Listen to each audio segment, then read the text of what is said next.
Սեպտեմբերի 28-ին ներքին գործերի նախարարության ոստիկանությունը ահազանգ է ստացվել, որ կտրած ծակած վերքերով Կապան բժշկական կենտրոն են տեղափոխվել երկու անձինք, որոնցից մեկը 37-ամյա Յուրի Մարգարյանը գիտակցության չգալով մահացել է։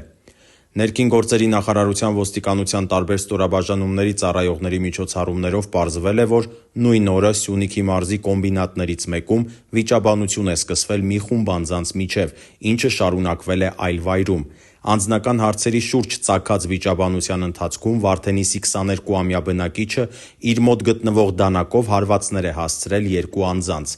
Դեպքի վայր են մեկնել ներքին գործերի նախարարության ոստիկանության օպերատիվ խմբեր, ձեռնարկվել են անհետաձգելի օպերատիվ հետախուզական միջոցառումներ հանցագործությունը բացահայտելու ուղղությամբ։ Նույն օրը ոստիկանների ձեռնարկած բացատրական աշխատանքի շնորհիվ Վարդենիսի 22-ամյա բնակիչը ներկայացել է համայնքային ոստիկանության Վարդենիսի բաժին և խոստովանել կատարածը։ 22-ամյա երիտասարդը ձերբակալվել է։ Ձեռնարկվում են միջոցառումներ հանցագործության գործիքը դանակը հայտնաբերելու ուղղությամբ։ Կազմված փաստաթղթերը փոխանցվել են նախաքննական մարմին։